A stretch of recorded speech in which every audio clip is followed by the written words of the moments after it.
בת השם חוק ישראל, ונשמת מיריל כסלסי, בר מסודי. La Gemara de Betsa 25a. Amar Rami bar Abba.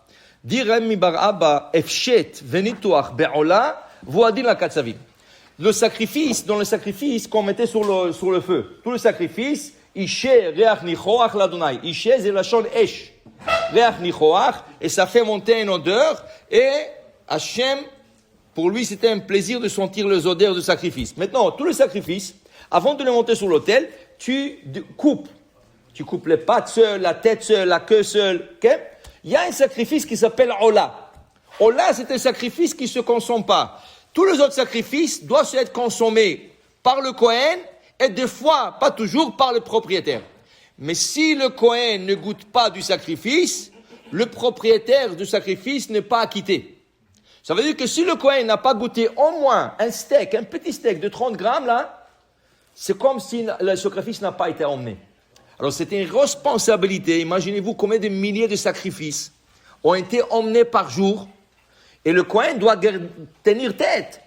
Parce qu'il y a des sacrifices qu'il peut manger en 2 jours et une nuit. Alors il peut dire, ok, ça j'ai encore un jour pour le manger. Mais il y a des sacrifices comme Korban Toda, il doit le manger le jour et la nuit, avant minuit.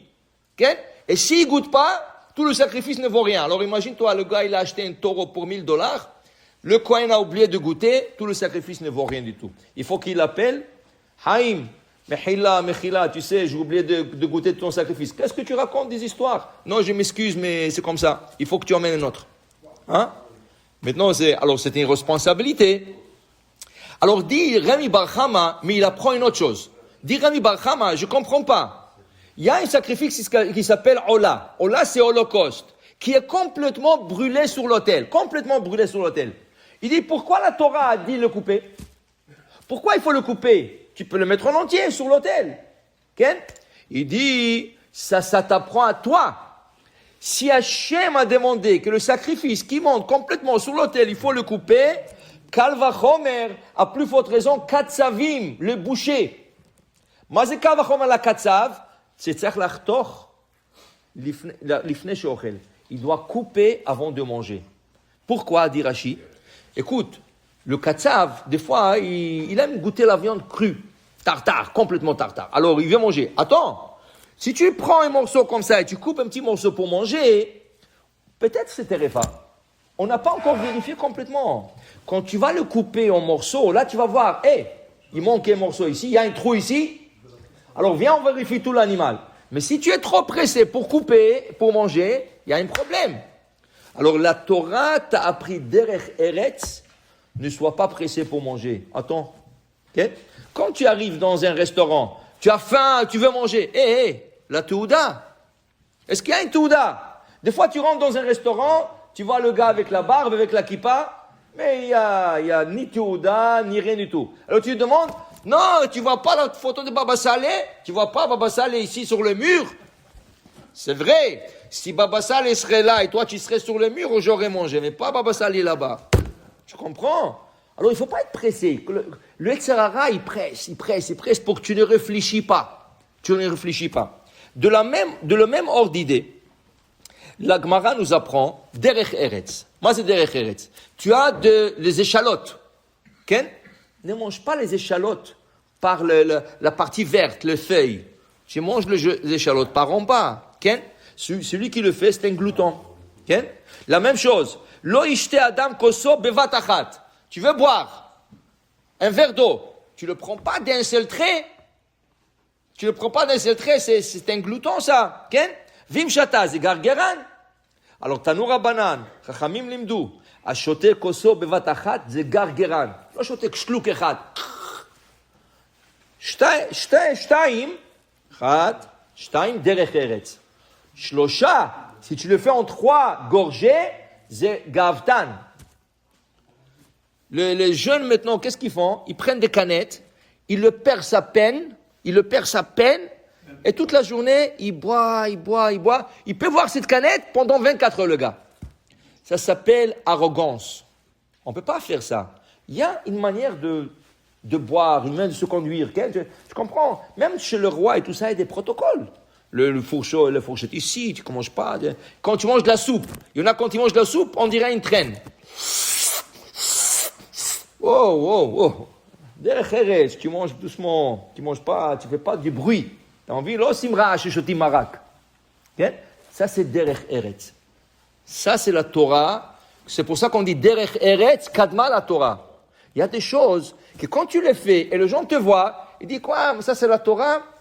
Alors ils commencent à dénigrer la Torah à cause de toi. Parce que toi tu es considéré religieux et ils disent regarde, il y en a qui cherchent des prétextes toujours. Hein. Ils cherchent toujours qu'un religieux fasse une bêtise. Ah, tu vois les religieux, c'est pour se justifier. On ne parle pas de ça. On parle de choses que tu fais et qu'il faut avoir un peu derech eretz pour que les gens voient des manières de conduite. Tu comprends? Ils voient une manière de conduite, ils voient une gentillesse, ils voient une bonne manière de conduite. Alors ils disent, ah, je t'abarche moi, regarde la Torah.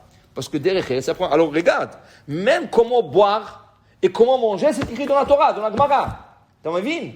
Kol davar, katouv. Rien qu'il faut chercher. Alors pour dire, voilà, la Gemara continue. La Gemara dit, regarde, dans la nature, Hachem a mis des plantes et des fruits, qu'on peut apprendre d'eux. Qu'on peut apprendre d'eux. Comment, par exemple, il dit ici, il y a une plante qui s'appelle Chatsuba. Mazé Chatsuba, il dit Chatsuba, c'est une herbe, c'est une plante, une plante, que les racines vont tout droit au bas de la terre. Les racines ne s'étalent pas comme ça. Toutes les racines, normalement, s'étalent. La Chatsuba et les racines vont directement droit. Lama Akadosh Baruch Hu a créé une plante comme ça. Ah, tu peux dire non, c'est une plante. Non. Lo, stam, Akadosh Baruch Hu bara et c'est pas pour rien. Lama, Omer Rashi, Shemekatea Ragle Areshaim Leyom Adin. Un rachat, qu'est-ce qu'il fait? Il s'étale. Il prend de celui-là, il vole de celui-là, il enlève de celui-là. Akadosh Baruch Hu, tu sais qui va le juger au Lamaba? La Hatsuba va le juger. Tu vois pas cette plante que j'ai mis dans le monde? Regarde, elle va tout droit. Elle ne prend pas du terrain du voisin. Elle ne prend pas de la terre du voisin. Elle ne boit pas de l'eau du jardin du voisin. Tu comprends? Elle va tout droit. Elle prend sa place, pas plus que ça. Pourquoi toi, tu es parti voler de l'autre? Okay? Alors la Hatsuba, cette plante va te juger. Après, il dit ici, Netia, Mekata ragleon de Katsavin bolendot. Regarde, Mazen Netia, Orla. 3 ans, tu ne peux pas goûter des fruits d'un arbre qui a été planté. Quelqu'un qui ne peut pas attendre, dit Ragmara, que sa femme est menstruée. Alors c'est une question de 12 jours.